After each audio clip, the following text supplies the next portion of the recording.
नमस्कार, जय हिंद, वंदे मातरम। सभी का अभिनंदन है एनडीसी निशुल्क क्लासेस में। और कल की क्लास बहुत ज़बरदस्त थी। उम्मीद करता हूँ आपको आनंद आया होगा, क्लास का क्लास में ही याद हुआ होगा। इसीलिए बोलता हूँ, पढ़े वैसे हमने पढ़ा जैसे। हम में वो सभी सेलेक्टेड लोग शामिल हैं जिन्होंने बहुत अच्छे से मेहनत की और जिन्होंने, भाई देखो, लीक होती है, आप समझदार हैं। एक लीक होती है, और लीक क्या होती है? पढ़ने की। जैसे आप 2 लाख कैंडिडेट बैठते हो परीक्षा में, तो ये जो लीक होती है ना, ये वो घिसी पिटी लीक होती है जिसको 90 नहीं बल्कि आप यूं मान लीजिए, जैसे अगर 1200 सीट है या 1500 सीट है, तो बाकी जो शेष जितने भी बच गए वो सारे इसी लीक को फॉलो करते हैं। और आप हटकर जब पढ़ेंगे तब, और पढ़ने का मेरा एक ही तरीका है कि इस तरह से पढ़ो कि कुछ भी शेष न रह जाए, कुछ भी शेष न रह जाए। आप इतने नए नहीं हो कि आपके पास साहित्य की कोई किताब नहीं होगी पहले से, है ना। तो मैं हमेशा हर क्लास में बोलता हूं कि बिल्कुल आप मूल्यांकन कीजिए उस किताब से कि हम जो पढ़ रहे हैं वो कितना बेस्ट है, और वो वास्तव में मतलब यूं कह लीजिए कि मतलब कितना कीमती है वो। ये इसका मूल्यांकन आप खुद कीजिए, आपको अपने आप पता लग जाएगा। ठीक है ना, आप सब समझदार है। ये मैं इसलिए बोल रहा हूं कि ये अच्छी चीज है, एक सुनने में आ रही है, देखने में आ रही है कि बहुत से बड़े बड़े जो यूट्यूबर्स हैं, है ना, क्लासेस लेते हैं, आजकल अपने क्लासेस से कहीं ना कहीं प्रतिस्पर्धा उनको मिल रही है। ये जरूर है, क्योंकि कमेंट्स करने आते हैं। आप एक बार उनकी क्लास पढ़ के देखो, आप बिल्कुल वो श्रेष्ठ होंगे, इसमें कोई दो राय नहीं है। मैं बेस्ट पढ़ाता हूं, ये है मेरा गर्व, लेकिन मैं ही बेस्ट पढ़ाता हूं, ये है मेरा अभिमान। और मुझे अभिमान नहीं है, बहुत से अच्छे टीचर्स हैं जो अच्छा पढ़ाते हैं, लेकिन हाँ, मैं भी अच्छा पढ़ाता हूं, मैं ही अच्छा नहीं पढ़ाता हूं, केवल ये नहीं है। ठीक है, और जो पढ़ा रहा हूं वो बेस्ट है। चलिए आगे। तो हम आज शुरुआत करने जा रहे हैं द्विवेदी युग की। आप जानते हैं द्विवेदी युग का जो समय है, कुछ लोग 1918 तक मानते हैं, कुछ लोग 1920 तक मानते हैं। सरस्वती पत्रिका जो थी उसके संपादन जो महावीर प्रसाद द्विवेदी थे, उन्होंने 1903 से लेकर 20 तक जो है संभाला था। इसलिए कुछ विद्वान जो है 1920 तक मानते हैं, 1918 तक कुछ विद्वान मानते हैं। तो ये समय रहता है, लेकिन सर्वमान्य रूप से जो है दोस्तों 1900 से 1918 ही माना जाता है। बात करते हैं इस द्विवेदी युग के नामकरण की। तो नामकरण आप सब जानते हैं कि इस युग का जो नामकरण है वो हुआ था आचार्य महावीर प्रसाद द्विवेदी। और मैंने आपको उस दिन भी एक बात बताई थी कि महावीर प्रसाद द्विवेदी न होते तो आज जो आप हिंदी पढ़ रहे हो, शायद वैसी हिंदी आप नहीं पढ़ पाते। यानी इन्होंने भाषा को परिष्कृत करने में जितना अपना योगदान दिया वो अतुलनीय है, किसी से तुलना करने के लिए नहीं है, वो अतुलनीय है। ठीक है, इनके मतलब हर युग होता है, इनका भी एक युग था। ये देख लीजिए, द्विवेदी युग था, और हर युग में कोई एक ऐसा जो है प्रसिद्ध खिलाड़ी होता ही है, और महावीर प्रसाद द्विवेदी उनमें ही थे। लेकिन क्या केवल नामकरण द्विवेदी युग होने से क्या बाकी कवि जो है वो गौण हो गए? ऐसा कभी नहीं होता है। चलिए, भारतेंदु युग के बाद कुछ सुधार होने के कारण, भाई भारतेंदु युग में सुधारों की शुरुआत हो चुकी थी, लेकिन पूर्णतः सुधार नहीं हुए थे, सुधार जारी थे। तो सुधार होने के कारण इसको जागरण सुधार काल कहकर पुकारा है। डॉक्टर नगेंद्र ने इसे किस नाम से पुकारा है? जागरण सुधार काल कहा है। क्या कहा है? जागरण सुधार काल कहकर पुकारा है। क्लियर है? उसके बाद आप देखेंगे क्या है, ARC यानी आचार्य रामचंद्र शुक्ल की बात कर रहा हूं। आचार्य रामचंद्र शुक्ल कहते हैं कि हिंदी काव्य की नई धारा, आपको पहले भी बताया था, द्वितीय उत्थान की बात हो रही है। किस समय के उत्थान की बात हो रही है? द्वितीय उत्थान। और ये समय रामचंद्र शुक्ल के अनुसार ये समय है 1918। ये रामचंद्र शुक्ल का समय है, 1893 से 1918। आपको जब मैंने भारतेंदु शुरुआत करवाई थी तब मैंने आपको बताया था कि भारतेंदु युग को गणपति चंद्रगुप्त ने कहा है आदर्शवादी मुक्तक गीति परंपरा कहा था। किसको? भारतेंदु को। और मैंने उस वक्त ये बात बोली भी थी कि जब द्विवेदी युग आएगा तो सिर्फ इतना सा ही चेंज करेंगे, आदर्शवादी प्रबंध काव्य परंपरा।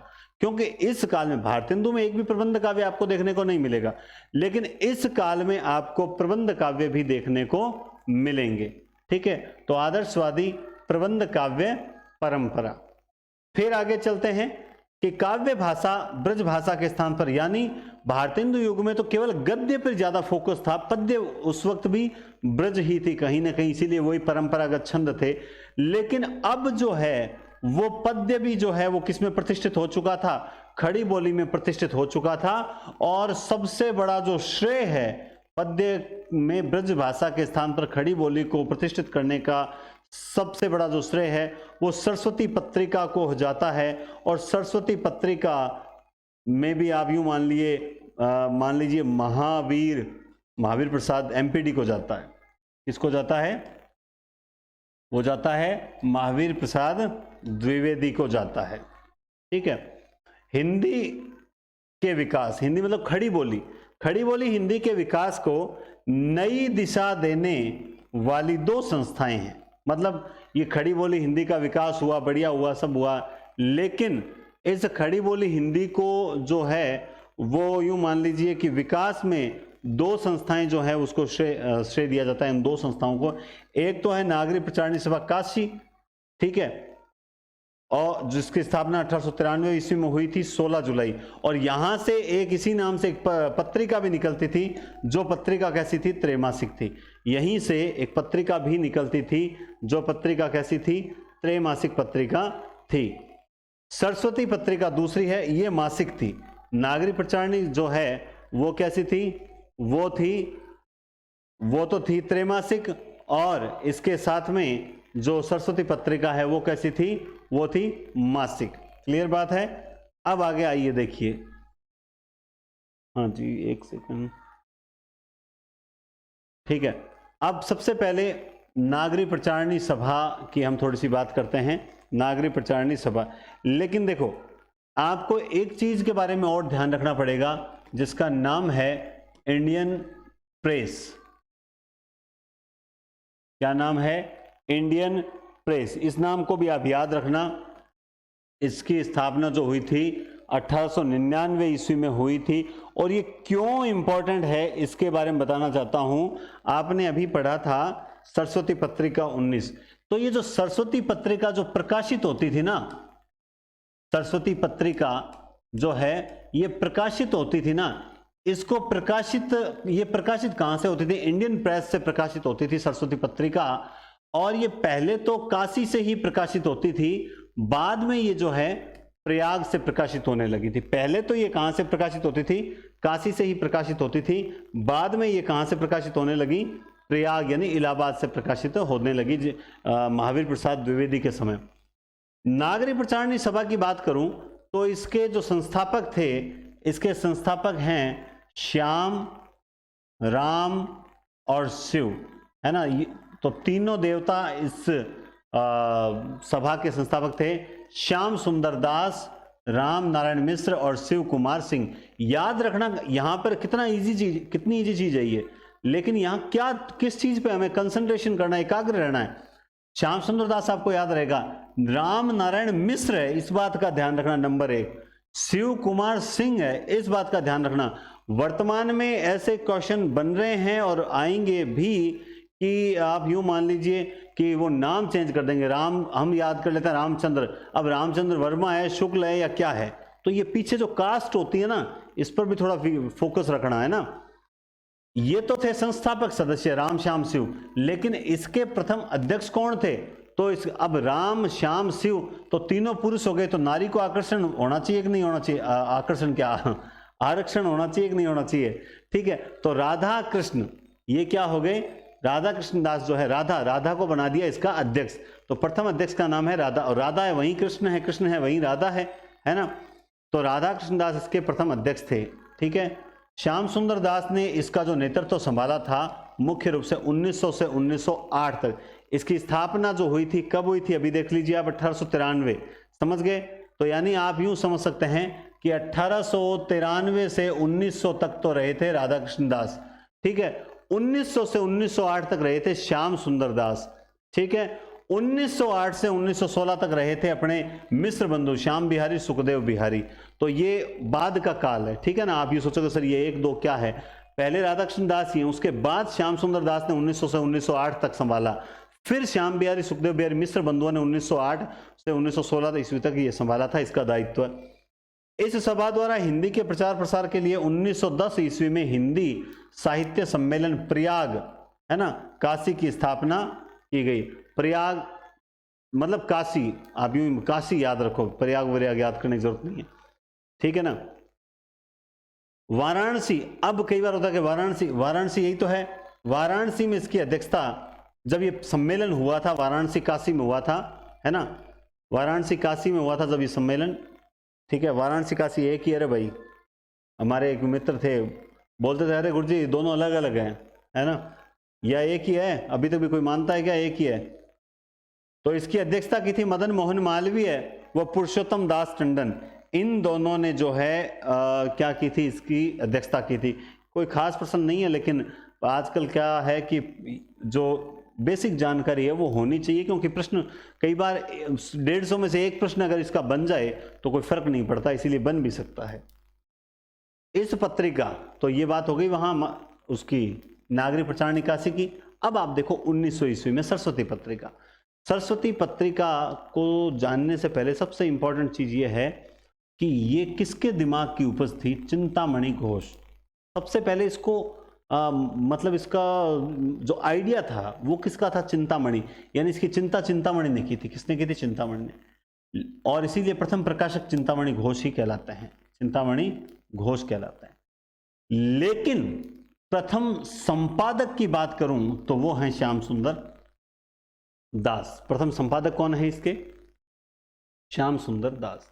प्रारंभ में 1 वर्ष तक, कब तक, 1 वर्ष तक श्याम सुंदर दास थे। बिल्कुल, श्याम सुंदर दास आपने अभी देखो क्या पढ़ के आए थे, श्याम सुंदर दास 1900 से 1908 तक बन गए। तो इन्होंने क्या किया, बनने के बाद 1 वर्ष तक इसका प्रचारण, जो संपादन था ना, वो नागरिक प्रचारणी सभा के माध्यम से होता रहा, और उस वो मंडल करता रहा, क्योंकि प्रथम संपादक यही थे श्याम सुंदर दास, जिसमें निम्नलिखित थे। संपादक मंडल की बात है। अब ये आ जाए कि सरस्वती पत्रिका का जो प्रकाशक मंडल था, नागरिक प्रचारणी सभा का जो संपादक मंडल था, उसमें निम्न में से कौन सा शामिल नहीं है। तो इस टाइप का क्वेश्चन बन जाए तो श्याम तो शामिल है ही, ठीक है। अब वो जो राम और शिव थे वो दोनों बाहर हो गए, राम और शिव, केवल श्याम रहे। श्याम, इसके अलावा प्रथम जो थे राधाकृष्ण दास वो भी शामिल, जगन्नाथ, कार्तिक प्रसाद, किशोरी लाल। देखिए नाम जो आप देख सकते हैं कितने अच्छे से नाम है, जगन्नाथ, कार्तिक, किशोरी, है ना। तो किशोरी और राधा, राधा किशोरी थी, बिल्कुल थी। श्याम, जगन्नाथ, श्याम एक ही है, ठीक है। कार्तिक, शिव की जगह इस बार स्थान किसने ले लिया, कार्तिक ने ले लिया। तो श्याम, राधा, इसको तो यूं याद कर सकते हो आप, राधा है, राधा क्या है, किशोरी है, तो किशोरी लाल गोस्वामी, राधाचरण जो है राधा कृष्ण दास, ठीक है। और उसके बाद आपको याद रहेगा जगन्नाथ, जगन्नाथ याद रहेगा तो आपको दिमाग में क्या आएगा, श्याम सुंदर आएगा। जगन्नाथ जो है वो बड़े सुंदर हैं, इसीलिए जगन्नाथ जी के अगर दर्शन कभी गए वो पूरी, तो जगन्नाथ जी जो हैं बड़े सुंदर हैं जगन्नाथ जी। और फिर पीछे बच जाते हैं कार्तिक, तो कार्तिक प्रसाद। तो ये 5 जो हैं वो संपादक मंडल में थे, तो इसका संपादक मंडल का भी आप विशेष ध्यान रखना। 1901 में आपने अभी देखा और पढ़ा, इसका संपादन जो है वो श्याम सुंदर दास ने संभाला था। लेकिन 1903 में महावीर प्रसाद द्विवेदी ने 1920 तक कार्यभार संभाला, 3 से लेकर 20 तक। अभी बीच में इनके अध्यक्ष जो थे, ये गलत है, ये वर्तमान में नहीं है, ये 2016 के आसपास जब मैंने पढ़ा था तब शायद देवेंद्र शुक्ल थे। आप इसको एक बार चेक कर लेना। ये मैंने देखो, जब पढ़ते हैं तो करंट को भी ध्यान में रखकर पढ़ते हैं कि भाई सरस्वती पत्रिका का वर्तमान अध्यक्ष कौन है, तो आप नेट पे सर्च कर लेना, है ना, वर्तमान में कौन है नेट पे सर्च कर लेना। बाकी ये देवेंद्र शुक्ल है 2016, ठीक है। ARC, आचार्य रामचंद्र शुक्ल सरस्वती पत्रिका को कहते हैं कि ये 20वीं शताब्दी के प्रारंभिक काल का विश्वकोश कहा जाता है। ये एक बार प्रश्न जो है आया हुआ है एग्जाम में, और आगे भी आने के पूरे चांसेस हैं कि ये 20वीं शताब्दी के प्रारंभिक काल का विश्वकोश कहा जाता है। समझ गए बात आप, 20वीं शताब्दी, क्योंकि वहाँ 4 पत्रिकाएं होंगी ऑप्शन में और आपको याद नहीं आएगा, इसलिए कह रहा हूँ याद रखना। 20वीं शताब्दी के प्रारंभिक काल का विश्व को सरस्वती पत्रिका को कहा जाता है। रामचंद्र शुक्ल ने इसको कहा है। ठीक है, प्रारंभ में यह पत्रिका काशी से प्रकाशित होती थी, मैंने अभी बताया था आपको। बाद में एमपीडी ने जब से इसका कार्यभार संभाला तब से ये पत्रिका कहां से प्रकाशित होने लग गई? इलाहाबाद से प्रकाशित होने लग गई। पहले काशी से होती थी, बाद में इसका प्रारंभ जो है प्रकाशन जो है, संपादन जो है वो इलाहाबाद से होने लग गया। एमपीडी यानी महावीर प्रसाद द्विवेदी, एमपीडी हे कवित, जो कविता है इनकी एक कविता है हे कवित नाम से, हे कवित, उस कविता को जून 1900 के अंक में छापा गया था। कोई खास बात नहीं है ये। डॉक्टर नगेंद्र सरस्वती पत्रिका के भाषा और साहित्य दोनों क्षेत्रों में नए युग का निर्माण किया। ये परिभाषा आप लोग याद कर लेना, ये इंपॉर्टेंट है। क्या परिभाषा है, ध्यान से समझे। सरस्वती पत्रिका के ने, सरस्वती जो पत्रिका की बात कर रहे हैं, इसने भाषा और साहित्य दोनों, भाषा और साहित्य दोनों क्षेत्रों में अपना अपूर्व योगदान दिया। आप यूं कह सकते हैं दोनों क्षेत्रों में नए युग का निर्माण किया। ये बात कहते हैं डॉक्टर नगेंद्र सरस्वती पत्रिका के बारे में कि इन्होंने भाषा और साहित्य दोनों क्षेत्रों में एक नए युग का निर्माण किया था। ठीक है, तो ये सरस्वती पत्रिका और नागरिक प्रचारण सभा जो है, इनमें से क्या होता है कि दोनों में से एक प्रश्न पक्का आ ही जाता है। कई बार संपादक मंडल में से पूछ लेते हैं, प्रथम अध्यक्ष पूछ लेते हैं। आपको लगता है कि ये बेसिक है, आता नहीं, लेकिन आप इस चीज को भी दिमाग में रखें। पेपर, कोई भी पेपर आ रहा है ना भाई, जो मतलब औसत स्तर का पेपर, मैं किस स्तर की बात कर रहा हूँ, पेपर आजकल औसत स्तर के ही आते हैं। ठीक है, उसमें 50% जो है पेपर है वो बेसिक में से आता है। उसके बाद आप मान लीजिए जैसे 50 क्वेश्चन, 100 क्वेश्चन की बात करता हूँ, उसके बाद आप मान लीजिए लगभग 40 नहीं तो आप 35, ये 35 क्वेश्चन जो होते हैं वो कोई जो जिसने सिलेबस को अच्छे से ढंग से कर रखा है ना, वो इसको कर देगा। जिसने पढ़ाई की है ईमानदारी से 2-2.5 महीने, वो कर देगा 35 क्वेश्चन। ठीक है ना, ये 35 क्वेश्चन, तो ये मैं कह सकता हूँ औसत से थोड़ा सा ऊपर आते हैं, औसत से थोड़ा सा ऊपर आते हैं। पीछे 10 से 15 क्वेश्चन ऐसे होते हैं जिनको मैं अक्सर बोलता हूँ हाबू। क्या बोलता हूं, हाबू। ये 10 से 15% ऐसे होते हैं जिसने, जो आपको, आपकी समझ पर डिपेंड होते हैं। पढ़ाई तो होनी चाहिए, साथ में आपको उन 4 में से राइट आंसर निकालना आना चाहिए। आएगा पढ़े हुए में से, लेकिन थोड़ा सा घुमा फिरा के गहराई से पूछा जाएगा। और आप क्या करते हो, इस 10-15 क्वेश्चन के चक्कर में अपने ऊपर वाले 85 खराब कर देते हो, जबकि कट ऑफ तो जो है वो 78% के आसपास ही रहती है, मतलब 78, 75, 80 यूं ही रहती है। तो आपने अपने 15 के चक्कर में 85 क्वेश्चन खराब कर दिए। तो इसलिए कहता हूं कि बेसिक जो आप छोड़ के चलते हो ना, छोड़ के मत चलो। बेसिक तो बेस्ट तैयार होना चाहिए कि बेसिक में से तो पीछे जाना ही नहीं है। ठीक है, चलिए, अल्लाह कमाल है, ये तो अंडू हो गया वापस, तो रीडू, ये लीजिए रीडू कर देते हैं। चलिए, अब बात करते हैं प्रवृत्तियों की। और प्रवृत्तियां अक्सर हम इसलिए पढ़ते हैं क्योंकि हमें उस पूरे का मतलब जो काल पढ़ते हैं उसकी पूरी रूपरेखा हमें मिल जाती है ना, तो इसलिए हमें इंपॉर्टेंट होती है। राष्ट्रीयता की भावना, अब ये भावनाएं आपको कूट कूट के भरी हुई मिलेगी। राष्ट्रीयता मतलब भारतेंदु युग की जो राष्ट्रीय भावना है, जो अनिश्चित थी। क्या थी? अनिश्चित थी, क्योंकि उनके काव्य में कहीं कहीं राज्य भक्ति भी देखने को मिलती थी और इसलिए वो अनिश्चित राष्ट्रीयता है। लेकिन अब यहां पर राष्ट्रीय भावना जो है वो अपने टॉप लेवल पर पहुंच रही थी। और आप पंक्ति देख सकते हो, देशभक्त वीरों मरने से नेक नहीं डरना होगा, प्राणों का बलिदान देश की वेदी पर करना होगा। तो यहाँ पे अपने प्राण जो हैं, मतलब उनको देश के समकक्ष जो है वो तुच्छ माना गया है। यानी अगर देश की बात आए तो ये प्राण भी जो है उस पर न्योछावर कर देना चाहिए। तो अब राष्ट्रीयता की भावना जो है वो अपने चरमोत्कर्ष पर पहुंचने वाली थी। इतिवृत्तात्मकता, अब ये क्या चीज होती है? ये हम कहते हैं मिश्र बंधुओं ने जो इतिहास लिखा वो उसमें इतिवृत्तात्मकता दे। इतिवृत्तात्मकता का मतलब होता है किसी भी वस्तु का वर्णन जो मतलब किसी भी वस्तु का वर्णन जो होता है वो विस्तृत तरीके से करना, विस्तृत बढ़ा चढ़ाकर बताना और उसमें मतलब किसी भी आख्यान को प्रधानता देकर लिखना। आप इस आख्यान पे उलझिए मत। इतिवृत्तात्मकता का मतलब आप समझ लीजिए, जैसे आप देखते हैं मार्केट में गाइड लेने जाते हैं तो एक गाइड होती है कहती छोटी सी होती है, एक गाइड होती है ये क्या इतिवृत्तात्मक, मतलब बहुत चीज बढ़ा चढ़ा कर वर्णन किया गया है ना, बहुत ज्यादा विस्तृत वर्णन द्विवेदी युग में आपको ये देख क्यों नहीं मिलेगी। अब आपको सर ये तो बात जची नहीं, मैं जचा देता हूं। अभी देखो भाई, इस युग में प्रबंध काव्य लिखे जा रहे हैं और प्रबंध काव्य जो है मुक्तक काव्य से बड़े होते हैं, तो कुछ ना कुछ एक कहानी, आख्यान, एक कहानी को लेकर एक विस्तृत वर्णन देखने को मिल रहा था प्रबंधात्मक रूप में। तो आपको द्विवेदी युग से ही ये मिलता है, उससे पहले आपको नहीं मिलेगा। सामाजिकता की भावना, बिल्कुल। अब समाज जनमानस को महत्व दिया जा रहा था और एक मतलब एकजुट रहकर, एकजुट होने के लिए मतलब यूं कह सकते हैं प्रेरित किया जा रहा था।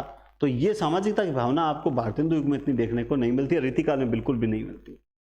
नारी की गरिमा और महत्ता, ये एक ऐसी चीज है जिसको रीतिकाल में जो जितना एकदम तुच्छ समझा गया, नारी को जैसे भोग प्रदान की वस्तु समझा गया, अब द्विवेदी काल में महावीर प्रसाद द्विवेदी जैसे व्यक्ति आ चुके थे जिन्होंने एक निबंध लिखा था स्त्री शिक्षा के विरोधी कुतर्कों का खंडन। इतना गजब निबंध है, अगर आप लोगों ने पढ़ रखा हो, 10th क्लास में लगता था। तो आप देख सकते हैं नारी की गरिमा और महत्ता, मतलब नारी की गरिमा को महत्व दिया जाने लगा। नारी की जो अशिक्षा है, तो नारी की अशिक्षा से कितने भयंकर परिणाम निकल रहे थे, उस चीज को मतलब सामने लाया गया। नारी के लिए शिक्षा क्यों जरूरी है, इस बात को इन विद्वानों ने ही बताया था। आज कुछ जो हैं तुच्छ लोग जो हैं वो इन लोगों को धन्यवाद देने की बजाय इन लोगों पर लांछन लगाते रहते हैं, है ना। कहते हैं उन्होंने तो इन पर लिखा, धर्म पर लिखा, ये लिखा। ये लोग न होते तो आज यूँ सकते हैं कि कहाँ हम इतना बढ़िया जो पढ़ सकते हैं। आज घर में बैठी जो बहनें हैं, जो घर का काम करते हुए भी पढ़ रही हैं, तो कहीं ना कहीं इन लोगों की प्रेरणा से हुआ। इन लोगों ने इन सामाजिक उद्देश्यों के लिए या मुद्दों के लिए अपने आप का जीवन तक जो है वो हवन कुंड में समर्पित कर दिया। तो मैं तो इनको बहुत ज़्यादा प्रणाम करता हूँ। जब मैंने पहली बार स्त्री शिक्षा के विरोधी कुतर्क को खंडन पढ़ा तो मुझे बड़ा आनंद आया।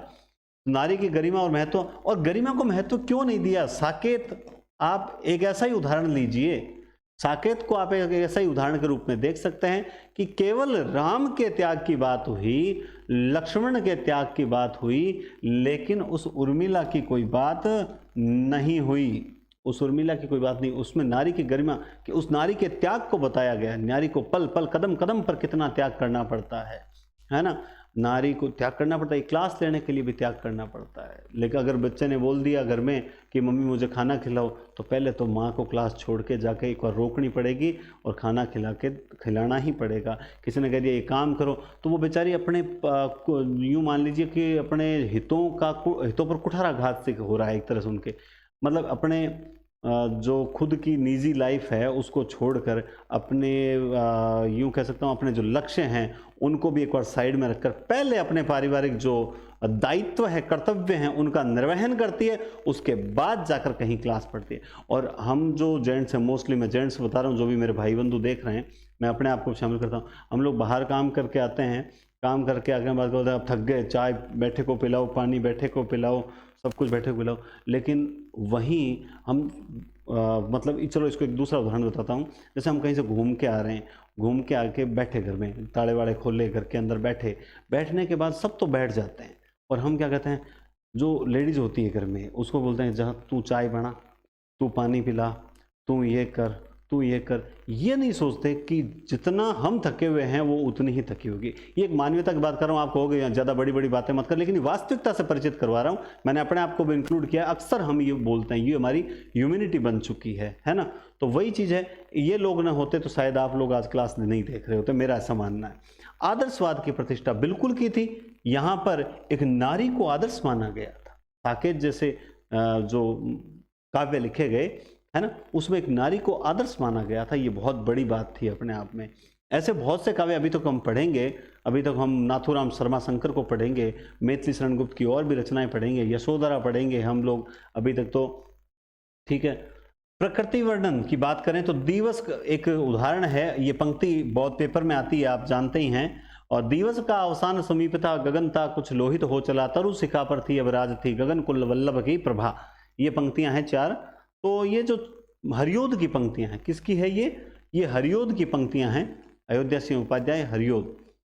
आप याद रखना, हरियोध की पंक्तियां। तो आदर्शवाद की प्रतिष्ठा होती है। प्रकृति वर्णन भी आपको यहाँ देखने को मिलेगा, राष्ट्रीयता भी देखने को मिलेगी, सामाजिकता भी देखने को मिलेगी, और कहीं ना कहीं सामाजिकता के साथ आपको नैतिकता भी देखने को मिलेगी, नैतिकता भी देखने को मिलेगी।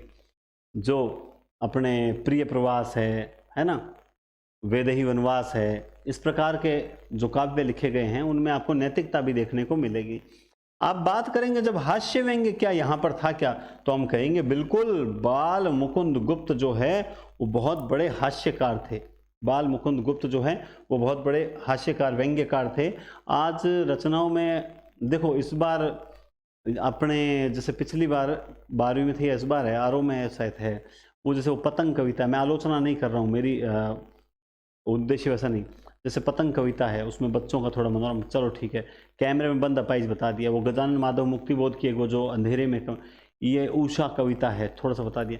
लेकिन इन रचनाओं, एक दो लेसन और भी है, मुझे वो बिल्कुल भी सूट नहीं की। रीज़न, आप मतलब इतना इंटरेस्टिंग सिलेबस बना सकते हो, जो भी चयन करता होते हैं, मैं उन पर कोई क्वेश्चन मार्क नहीं उठा रहा, लेकिन मैं एक ज़रूर बात कहूँगा, इतना इंटरेस्टिंग सिलेबस तैयार कर सकते हो कि बच्चे स्कूल आने के लिए मजबूर हो जाएं, बच्चे स्कूल आने के लिए मजबूर हो जाएं। लेकिन पता नहीं क्यों नहीं बनाते, मेरे तो ये समझ से बाहर है। जैसे वो कहता है ना कि क्या कहती हैं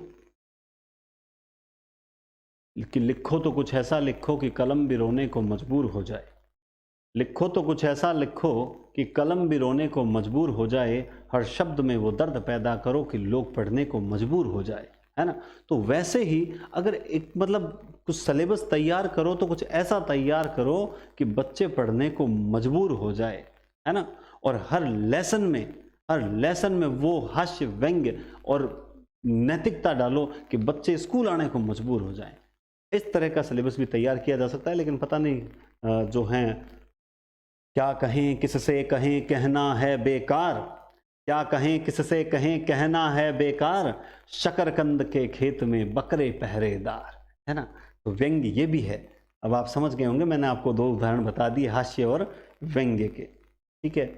प्रबंध, खंड, मुक्तक, तीनों प्रकार का काव्य लेखन यहां मिलता है। हास्य भी मिलता है, व्यंग्य मिलता है, प्रबंध, खंड, मुक्तक, तीनों प्रकार का काव्य यहां पर देखने को मिलता है। बिल्कुल मिलेगा ही मिलेगा। और ये तो दोबारा, ये लाइन दोबारा क्यों आई, ये लाइन दोबारा नहीं आनी चाहिए थी, मैंने चेंज भी किया था, पता नहीं कैसे आ गई, चलो कोई बात नहीं। उसके बाद देखिए आप लोग, पुनरुत्थान की भावना। पुनरुत्थान, बिल्कुल जो भारतेंदु में जिस संस्कृति की बात चल रही थी, संस्कृति को जीवित करने की बात चल रही थी, वो संस्कृति अब यहां जो है सामाजिक और सांस्कृतिक, सामाजिक और सांस्कृतिक रूप से हमारा जो राष्ट्र है वो एक बार दोबारा उत्थान कर रहा था। जो पतन, रीतिकाल में पतन की ओर चला गया था, अब उसका क्या हो रहा था, दोबारा उत्थान हो रहा था, पुनरुत्थान। इसीलिए डॉक्टर नागेंद्र ने पुनरुत्थान कहा। छंदों की विविधता, बिल्कुल अब जो क्या हुआ, हम लोगों ने खड़ी ब्रिज को नकार दिया और किसको अपना लिया, खड़ी बोली। अब जब खड़ी बोली को अपनाया तो जो है वो छंद भी बदल गए, कुछ नए नए छंदों को जो है ट्राई करने का प्रयास किया गया, समझ गए। तो यहां पर आपको छंदों की विविधता देखने को मिलती है। रूढ़ियों और प्राचीन परंपराओं का खंडन, जो रूढ़ियां चली आ रही थी, जो प्राचीन परंपराएं चल रही थी कि भाई जैसे नारी को जो है घर की चार दीवारी में रहना चाहिए, उनको पढ़ना नहीं चाहिए, नारी केवल और केवल त्याग के लिए बनी है ना, उन चीज़ों को अब यहाँ खंडित किया जाना। बोला क्यों, जब ये अधिकार पुरुषों के पास है तो स्त्रियों के पास क्यों नहीं होना चाहिए, है ना। तो यहाँ पे प्राचीन रूढ़ियों और प्राचीन परंपराओं का खंडन होने लगा, नवीन मूल्य स्थापित हो रहे थे। बिल्कुल ये युग जो था भाई, रामचरितमानस जो है वो तब भी लिखी गई थी भक्ति काल के दौरान, और यहाँ पर भी राम को आदर्श के रूप में भी स्थापित किया जा रहा था। लेकिन जो पात्र जो आज तक नजरअंदाज किए जा रहे थे, उनको भी कहीं ना कहीं आदर्श रूप में लाया जा रहा था, और उनके जो गुण हैं उनको भी उन नैतिक गुणों में शामिल किया जा रहा था जो गुण उससे पहले के आदर्शों में थे, है ना। तो नवीन मूल्यों की स्थापना की जा रही थी, जीवन को जीने के, संस्कृति को, समाज को ऊपर लाने के लिए नए नए जो है उदाहरण प्रस्तुत किए जा रहे थे। और इन सब चीज़ों के बारे में मैं आपको जैसे पिछली बार भारतेंदु मैंने बताया, जब जब कवि आएंगे, मैथिली शरण गुप्त आएंगे, जब हम पढ़ेंगे साकेत के बारे में, यशोधरा के बारे में, किसान के बारे में, है ना, तो सारे के बारे में पढ़ेंगे, तब हम बातें करेंगे इनमें कहाँ कहाँ ऐसा हुआ। पीड़ित शोषितों के प्रति सहानुभूति, बिल्कुल जो जनमानस है, मतलब एक बात बताता हूं आपको, सामान्य मनुष्य, अब तक जिस सामान्य मनुष्य को नेग्लेक्ट किया जा रहा था, अब पीड़ित शोषित के प्रति सहानुभूति रखी गई। देखो अब ये एक ऐसी विशेषता है जिसको जब पूछी जाती है तो दिमाग में आपके प्रगतिवाद आता होगा कि नहीं है तो प्रगतिवाद में, ऐसा कुछ नहीं है भाई। द्विवेदी काल के जो कवि थे उन्होंने बिल्कुल शोषितों और पीड़ितों के प्रति सहानुभूति रखी। इन्होंने भी जातिवाद, जो छुआछूत है, उसके प्रति विरोध प्रदर्शित किया। लेकिन उनका तो, प्रगतिवादियों का तो एक ही कहना था कि बस ये सब कुछ होता ही नहीं है, बस मारो। हिंसात्मक था, कहीं ना कहीं उनका आंदोलन जो था हिंसात्मक था, इसीलिए कम चला। मानवतावाद की स्थापना का पूर्व रूप देखने को मिलता है, बिल्कुल। अब यहां पे क्या हुआ, ये पूर्व रूप को समझना, पूर्व रूप का मतलब ये हुआ, मानवतावाद की स्थापना जो है वो छायावाद में होती है। छायावाद में जयशंकर प्रसाद द्वारा जो रचित कामायनी है वो मानवतावाद का सर्वश्रेष्ठ उदाहरण, मानवता का रसात्मक इतिहास कहा जाता है, यूं कह सकते हैं। तो मानवतावाद की स्थापना तो होती है छायावाद में होती है, लेकिन मानवतावाद की स्थापना कहीं ना कहीं जो है उसको एक नींव तैयार होने लग गई थी, और नींव द्विवेदी कालीन कवियों ने तैयार करना शुरू कर दी। स्वच्छंदतावाद का पूर्व, बिल्कुल स्वच्छंदतावाद, देखो आप द्विवेदी काल में अक्सर आप लोग दो ही चीज पढ़ते हो, एक तो क्या पढ़ते हो, इस पॉइंट को मैं आगे बताता हूँ, स्वच्छंदता अगले ही पेज पे बताता हूँ। स्वच्छंदतावाद का पूर्व रूप और विविध शैलियां, काव्य की विविध शैलियां आने लगी, क्योंकि पहले सवैया, कवित्व वगैरह वो चलते थे, अब नई नई शैलियां आने लगी, मैं आपको बताऊंगा। देखिए यहां आते हैं, आप लोग क्या पढ़ते हो, द्विवेदी युगीन जब कवियों का वर्गीकरण पढ़ते हो तो दो प्रकार के कवियों को पढ़ते हो। पहला आप पढ़ते हो द्विवेदी मंडल के कवि, जिन्हें अनुशासन धारा के कवि कहा जाता है, जिन्होंने एमपीडी के निर्देशन में रहकर लेखन कार्य किया। तो ये तो हो गए द्विवेदी युग के कवि, द्विवेदी मंडल के कवि, अनुशासन धारा कवि।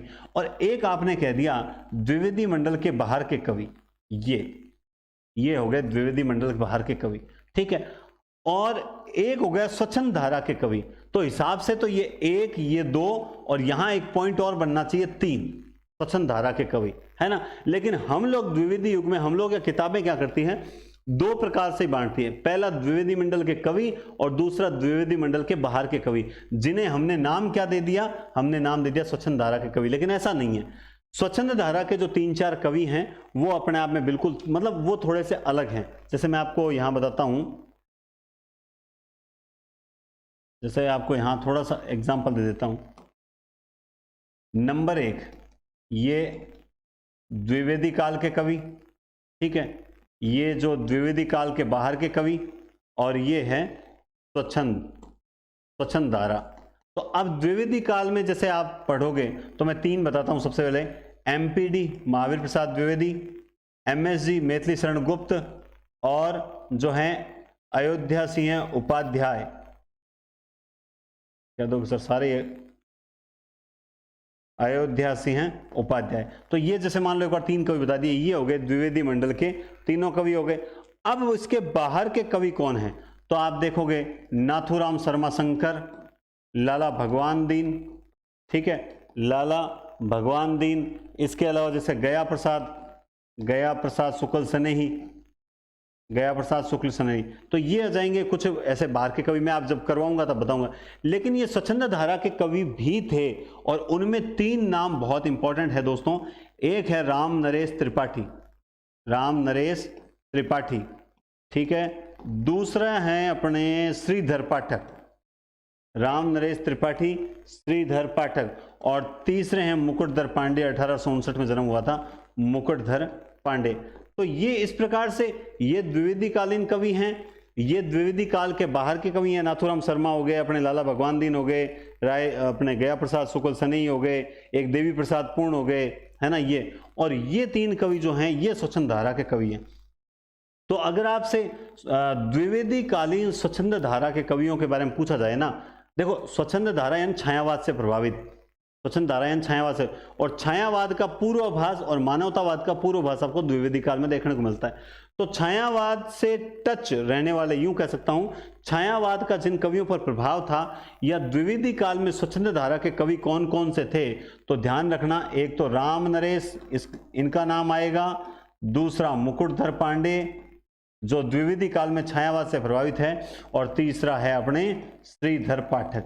ये तीन कवि ऐसे हैं जो द्विवेदी युग में भी छायावाद से प्रभावित कवि माने जाते हैं। इसीलिए स्वच्छंद धारा अगर पूछी जाएगी ना तो उसमें तीन ही आते हैं, बाकी ये बाहर के नाथुराम शर्मा शंकर, लाला भगवान दीन, गया प्रसाद शुक्ल सनई, देवी प्रसाद वो है ना, राय देवी प्रसाद पूर्ण है ना, राय देवी प्रसाद पूर्ण, ठीक है, ये कवि होते हैं। लेकिन हम लोग क्या करते हैं कि इन सभी को, ये जो बाहरवाड़ है ना, इनको सारों को सिर्फ इसमें द्विवेदी मंडल के बाहर के कवियों में ही शामिल कर लेते हैं, जबकि इनको तीन भागों में डिवाइडेशन करना चाहिए, तब जाकर जो है इसका और अच्छे से मूल्यांकन हो सकता है और हम और अच्छे से पढ़ सकते हैं। तो ये आज की क्लास जो थी वो द्विवेदी कालीन विशेषताओं को लेकर है, और याद रखना इतनी सारी विशेषताएं मैंने लिख दी है। आप देख सकते हैं राष्ट्रीयता की भावना देखने को मिलती है, इतिवृत्तात्मकता मिलती है जो कि वहां नहीं मिलती है, सामाजिक और नैतिकता की भावना मिलती है, नारी की गरिमा और को महत्व दिया गया है, आदर्शवाद की प्रतिष्ठा की गई है, ठीक है, हास्य व्यंग्य है, प्रबंध, खंड, मुक्तक, तीनों प्रकार के काव्य लिखे गए हैं, है ना, और पुनरुत्थान की भावना देखने को मिलती है, सांस्कृतिक रूप से और सामाजिक रूप से पुनरुत्थान देखने को मिलता है।